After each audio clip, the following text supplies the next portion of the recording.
déjà cette mentalité. Imagine, ils grandissent avec cela. Est-ce qu'il est possible que un enfant qui déteste le travail dès le bas âge puisse aimer un travail plus tard? C'est très difficile. Et même dans les bureaux, les petites tâches que je peux faire, on se dit on a quelqu'un qu'on a payé pour essuyer son bureau, le ranger. Ça dérange souvent des frères qui travaillent avec moi de venir voir que le matin, j'ai pris la serpillère, je nettoie mon bureau. Ils sont le plus souvent étonnés. Et je vous le dis, mon épouse, Madame Tanier, là derrière, le week-end, c'est moi qui prépare la maison. C'est moi qui prépare. Je prépare, je les appelle, on mange ensemble, on mange en famille. Et ça ne me dérange pas le jour où je me rends compte que ils sont partis et puis ils ont laissé les assiettes. Et puis elle a sa petite ferme, elle a d'autres trucs. Je parle avec les assiettes. Ça ne me dérange pas de le faire, de prendre la serpillère avec mon sac encore. Quand je viens d'arriver, je me rends compte qu'il a plu à l'extérieur, il y a la saleté, et puis je passe la serpillère. Avant qu'il vienne prendre le sac et le téléphone, je suis en train de passer la serpillère. Quand vous avez une aisance à faire des tâches qui sont devant, vous êtes bénis. Vous ne dépendez jamais de personne. Je connais un grand frère, c'est mon grand frère, fait l'omelette de dépasse. Il est grand-père aujourd'hui. Mais c'est bizarre, je vous le dis. Travailler n'est pas un fardeau. Travailler, c'est-à-dire quand vous chantez, vous êtes en train de chanter en travaillant. Je veux dire que vous ressentiez ce goût, combien c'est bon de se rendre utile, que ce sera bien pour vous et pour tous ceux qui sont autour de vous. Ne pas travailler en murmurant. Bien-aimés dans le Seigneur, le texte que nous avons pris ce matin n'est qu'un petit prétexte pour vous partager, pour que nous célébrons la fête du travail à notre manière. C'est le Christ qui le dit, dans un contexte où les gens sont en train de le suivre, chacun avec ses idées, les gens ne le comprennent pas. Mais à ses disciples, il va donner cette précision. Travaillez. Mais ayez un objectif dans le travail que vous voulez faire. Orientez ce travail de telle sorte que ce soit un travail qui dure dans l'éternité. Alléluia. Chaque année, le premier lundi de décembre, les Américains célèbrent ce qu'ils appellent Labor Day, jour de travail. Et durant cette journée, c'est un peu comme la reconnaissance annuelle nationale des contributions qu'ont apporté tous les travailleurs pour garantir la puissance, leur prospérité et le bien-être de leur nation. Et c'est vraiment le moment où on célèbre les travailleurs, de quelque nature qu'ils sont. C'est une journée à l'occasion de laquelle ceux qui le font sont célébrés. Il est intéressant de noter que le travail n'est pas reconnu de cette façon par tout le monde. Célébrer le travail, c'est un peu comme ouf, on a donné un jour où le job masqué va s'arrêter un peu, on va un peu rester tranquille. En réalité, on s'en plaint souvent et on accepte en grommelant, en murmurant le travail. Que ce soit dans les bureaux, que ce soit dans un bureau somptueux, dans le magasin, que ce soit, quelles que soient les tâches que la plupart des gens exercent, on a toujours pensé que travailler c'est une obligation. Je suis obligé de travailler parce qu'il me faut de l'argent. Je suis obligé de travailler pour qu'on ne m'appelle pas paresseux. Je suis obligé de travailler parce que j'ai mes ambitions, j'ai mes projets qu'il faut réaliser. Je suis obligé de travailler parce que c'est comme ça qu'on fait. Si tu ne travailles pas, et même la Bible dit, si tu ne travailles pas, tu ne dois pas manger. Et pourtant, comme le signifie ce jour, le jour de travail, le travail devrait être commémoré et honoré. Oui, c'est vrai. Il est parfois fastidieux le travail. Parfois, vous voyez les tâches que certains font, vous êtes prenés à leur place. Parfois, c'est embêtant. Parfois, c'est agaçant. C'est parfois même douloureux. Mais le travail, nous devons le comprendre aujourd'hui, est noble. Le travail est si important. Le travail est essentiel. Le travail est édifiant. Le travail est stimulant. Et sur le plan pratique, nous sommes utiles à l'humanité. Nous sommes utiles aux gens autour de nous lorsque nous travaillons. On nous a donné de fixer on nous a toujours donné dans les médias actuellement de fixer nos regards sur les grandes célébrités. Vous ne savez pas comment ils gagnent leur argent, vous les voyez, ils ont des milliards et autres, ainsi de suite. Mais bien aimé, quelle que soit la tâche que tu fais, que tu sois enseignant, hébreu de Isaac, Abouba et Amselam, il faut que tu honores ce travail et que tu le fasses avec beaucoup de joie. Bien sûr, si vous trouvez dans un travail qui ne correspond pas à vos intérêts et à vos talents, je peux comprendre que ce soit frustrant et décourageant. Mais la Bible nous dit ceci. Quoi que vous fassiez, en parole ou en acte, faites-le pour la gloire de notre Seigneur Jésus-Christ. Alléluia. Quoi que vous fassiez, pour nous en tant que croyants, nous devons nous dire là où nous sommes, le Seigneur m'a placé pour qu'il en soit glorifié. Et cela nous interpelle à plus d'un titre. Déjà, quand vous avez des petits-enfants à la maison, des jeunes qui fréquentent, qui sont passés du primaire au collège, du collège à l'université et autres, si vous ne prenez pas le temps de les préparer sur ce qu'ils vont faire à l'avenir, ils vont tâtonner et finir par faire ce qu'ils ne veulent pas ou bien n'importe quoi. Ce qui veut dire que tout petit déjà, discernez autour de vous. Dans la vie, le comportement de nos enfants et des gens autour de nous, qu'est-ce qu'ils sont aptes de faire, ce qu'ils sont capables de faire, ce vers quoi ils s'orientent. Vous priez avec eux, vous les aidez à planifier leur avenir. Bien sûr, pour nous croyants, nous le faisons dans la prière. Mais le travail possède une valeur intrinsèque.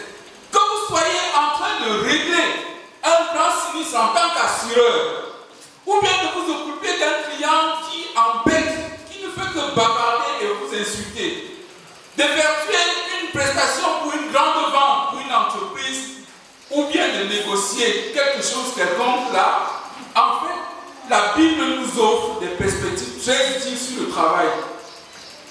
Quel que soit ce que tu es en train de faire, en tant que croyant, la Bible nous dit que nous devons le faire pour la gloire de Dieu. Alléluia. Amen. Le travail, premièrement, a été décrété par Dieu. Au début, Dieu avait prévu que les hommes soient les gérants de la terre et de tout ce qu'il contenait. C'était ça au début avec le Seigneur. Il est placé, il dit, voilà le jardin d'Éden, voilà la terre, allez-y, cultivez, mettez-le en valeur, mettez tout ça en valeur. Malheureusement, le péché ou la désobéissance à Dieu est venu interrompre une certaine harmonie, une certaine joie qui devait émaner de ce travail confié à l'homme par Dieu. Mais ça n'a pas diminué la valeur du travail. Il a juste rendu le travail un peu plus dur. L'Éternel prit l'homme et le plaça dans le jardin d'Éden pour le cultiver et pour le garder. Le sol sera maudit à cause de toi. C'est à force de peine que tu en tireras ta nourriture tous les jours de ta vie. C'est à la sueur de ton visage que tu mangeras du pain. Mais Dieu n'avait pas enlevé la valeur du travail, la valeur qu'il accordait au travail. La peine est venue, ça c'est vrai, mais l'homme devait travailler. Le travail constitue un appel spécifique de Dieu à notre égard. Autrement dit, le travail implique une sorte d'appel pour des rôles que nous jouons en utilisant nos dons individuels, nos aptitudes, notre expérience et nos talents. Pour moi, en tant que serviteur de Dieu, il est inadmissible qu'il y ait des auditeurs qui viennent s'asseoir à l'église de janvier à décembre. Ils sont là, on chante, levez-vous, ils se lèvent, asseyez-vous, ils s'asseyent, confessons nos péchés, ils confessent, dansons. Vous ne vous levez pas, acclamons le Seigneur, ils se lèvent comme des marionnettes. Ça, pour moi, ça ne passe pas dans ma tête. Un membre dans une assemblée locale est un membre actif. Il a quelque chose qu'il doit mettre au service des autres dans l'assemblée. Toujours. Nous aurons peut-être notre occasion, que ce soit votre pasteur, de revenir sur les talents que chacun possède et qu'il doit mettre au service de l'autre. Vous allez prendre compte que vous êtes savez pas mal de choses. Notre doyen nous fait parfois honte, n'est-ce pas? Vous voyez notre doyen arriver avec sa carte, passer, nettoyer les vitres, nettoyer un peu quelques bancs, ainsi de suite. Mais parfois, ça devrait nous faire honte. Mais on est là des jeunes. Pourquoi on ne se dit pas en tant que jeune, on peut vite venir et puis on nettoie? Et je ne suis pas sûr qu'elle le fait avec une autre chose dans la tête que celui de voir là où on adore son Dieu être propre. Alléluia. Et toi, qu'est-ce que tu as fait dans l'église? Quel est le talent que Dieu t'a donné pour que tu mettes au service des autres? Parfois à la maison, tu es le garçon le plus robuste, tu connais fendre le bois. Pourquoi maman doit te supplier pour que tu viennes casser le bois? J'ai l'habitude de dire à mon grand garçon, ne reste pas attendre qu'on te rappelle tes tâches. Prends des initiatives. Prenez des initiatives. Il y a tellement à faire autour de nous. Vous arrivez dans la cour, les uns vont envoyer, quand il y a la rosée, vous passez vos chaussures, vos pantalons sont nus. Pourtant, il y a un grand garçon, une grande fille qui est à la maison. Qu'est-ce qui se passe quand il y a l'école? Tu rentres fatigué. Mais organisons-nous. Organisons-nous. Nous sommes son ouvrage, ayant été créés en Jésus-Christ pour de bonnes œuvres que Dieu a préparées d'avance, afin que nous les pratiquions. Éphésiens 2:10. Alléluia. Nous avons été créés par Dieu. Il a préparé des choses que il nous a équipés, il nous a donné des aptitudes pour le faire. Le fait que tu sois dans une famille, dans un boulot, dans un service pour Dieu n'est pas un fait du hasard. Ce n'est pas un fait du hasard. C'est parce que tu as des talents que tu dois mettre au service des autres. Tu dois travailler pour sa gloire. Et tu dois discerner ce que tu dois faire de sorte que Dieu puisse être glorifié. Ce n'est pas parce que tu es un ingénieur qu'on est en train de vouloir construire la plus grande mosquée de l'Afrique centrale à soi que tu vas aller gagner le marché. Ah ben dis donc. Vous suivez mon regard, n'est-ce pas? Il faut discerner là où tu vas. C'est pas parce que tu es un grand gestionnaire qu'un firma va venir te recruter pour que tu gères son argent, tu frappes les gens chaque jour que tu viens gérer, tu viens devenir son gestionnaire. Disant que non, je fais seulement mon travail. C'est seulement mon. Quand il va aller, l'épervier va passer, les pattes de l'épervier vont t'attraper par millions sur les. Le travail fait honneur à Dieu. C'est une chose que de travailler pour plaire à quelqu'un d'autre.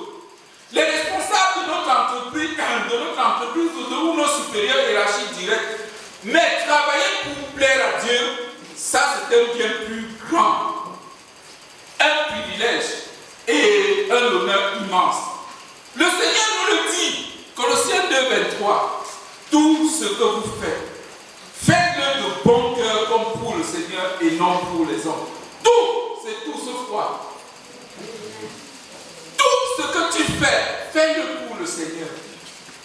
Quand tu veux nettoyer le sol à la maison, fais-le en chantant, en te disant, je le fais pour le Seigneur.